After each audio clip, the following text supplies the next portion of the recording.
నాయుడు, బాల అనే ఇద్దరు స్నేహితులు ఒక చెట్టు కింద కూర్చొని మాట్లాడుకుంటున్నారు. అలా మాట్లాడుకుంటుండగా శ్రీరామ్ అనే ఒక అతను అటుపక్క వెళ్తూ, నేను కూడా మీతో కూర్చోవచ్చా, మీతో నేను మాట్లాడుకోవచ్చా అని చెప్పేసి అడగడం జరిగింది. దానికేముంది, నిరభ్యంతరంగా మీరు కూడా మాతో కలిసి కూర్చొని మాట్లాడుకోవచ్చు అని చెప్పడం జరిగింది. అప్పుడు శ్రీరామ్ అనే అతను కూడా అక్కడ కూర్చొని ముగ్గురు కూడా మాట్లాడుకుంటున్నారు. ప్రస్తుతం రాజకీయాల గురించి మాట్లాడుకుంటుండగా ఈ లోపల ఈదురుగాళ్ళు, వర్షం పడే సూచనలు, వాతావరణం అంతా కూడా గందరగోళంగా తయారైంది. ఇలాంటి టైంలో బయటికి వెళ్దామంటే వెళ్ళలేని పరిస్థితి. ఈ లోపల ఈ శ్రీరామ్ అని అతనికి ఆకలి వేస్తే, నాకు ఆకలిగా ఉంది, ఏదైనా తిందామని అనుకుంటున్నాను, మరి ఇప్పుడు చూస్తే బయటికి వెళ్ళే పరిస్థితిలో కనిపించట్లేదు, ఏం చేద్దామని అనుకున్న టైంలో ఈ బాల నాయుడు అన్నారు, మా దగ్గర అయితే కొంచెం తినడానికి ఉంది అని చెప్పేసి చెప్పడం జరిగింది. ఏముంటుందని అంటే తీస్తే బాల ఆయన దగ్గర 5 రొట్లు, నాయుడు దగ్గర 3 రొట్లు ఉన్నాయి. సరే అయితే మీరు తీసుకొని నాకు ఏదో 1-2 రొట్లు ఇవ్వండి, నేను తింటానంటే అలా ఎలా అవుతుంది, ముగ్గురు ఇప్పటివరకు ఒక స్నేహితులా కలిసి ఉన్నాం కాబట్టి ముగ్గురు సమానంగానే పంచుకోవాలి అని అంటే, అప్పుడు ఈ మొత్తం 8 రొట్టెలని ముక్కల కింద చేసి 24 ముక్కల కింద చేయడం జరిగింది. 24 ముక్కల కింద చేసి ముగ్గురు కూడా పంచుకొని 8 రొట్లు, 8 ముక్కలు, 8 ముక్కలు, 8 ముక్కలు చొప్పున ఈ 8 రొట్టెలని పంచుకోవడం జరిగింది. అలా ఒక్కొక్కరు 8 ముక్కలు చొప్పున 3 రొట్లు కంప్లీట్ చేస్తారు.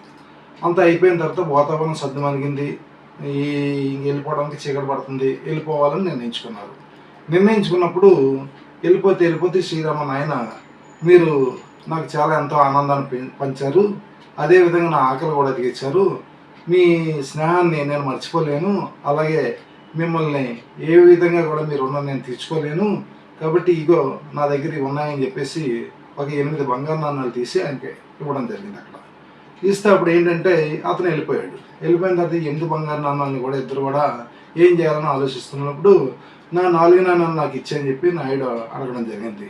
ఇప్పుడు బాగా అన్నారు, అలా ఎలా అవుతుంది, రొట్టెలేమో నా 5, నీ 3 ఎలా అవుతుంది, వేరు కదా, కాబట్టి 8 నాణ్యాలు కాబట్టి నీ 3 నాణ్యాలు నీకు ఇస్తాను, నా 5 నాణ్యాలు నేను తీసుకుంటానంటే అలా కుదరదు, ఇద్దరం సమానం అనుకున్నప్పుడు మనం ముగ్గురికి సమానం అనుకున్నప్పుడు సమానంగా తిన్నాం కాబట్టి సమానంగానే పంచుకోవాలి కాబట్టి 4 నాణ్యాలు అని చెప్పిస్తున్నారు.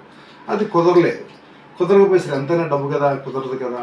ఆ కుదరలేని టైంలో ఏమైందంటే ఆ దారింటి పోతూ ఒక పెద్ద ఆయన్ని కలిశారు. పెద్ద ఆయన పేరు సతీష్. ఆ సతీష్ అని ఆయన కలిసిన తర్వాత మాట్లాడిన తర్వాత ఏంటని చెప్పేసి విషయం చెప్తే, సరే మీ ఇద్దరు ఫ్రెండ్స్ అంటున్నారు, మీ ఇద్దరు కలిసి దాన్ని ఏదో పరిష్కరించుకోగలి, నేనేం పరిష్కరిస్తానంటే మరి విషయం చెప్పండి అండి, మళ్ళీ ఒకసారి చెప్పండి అంటే వాళ్ళు రిపీట్ చేసి మొత్తం అంతా చెప్పారు. సరే అయితే మరి నేను చెప్పింది మీకు న్యాయంగా చెప్తాను, మీరు దాన్ని పాటిస్తానంటే ఓఎస్ మీరు ఏం చెప్తే పాటిస్తానంటే, మీరు చెప్పిన దాని ప్రకారంగా 3 రొట్టెలు ఇతనవి, 5 రొట్టెలు అతనవి కాబట్టి మీరు 3 రొట్టెలు 8 ముక్కలు అంటే మొత్తం 3 రొట్టెలు 8 ముక్కలు మీరే తినేశారు, ఒక ముక్క మాత్రమే మీరు అవతల అతనికి ఇచ్చారు.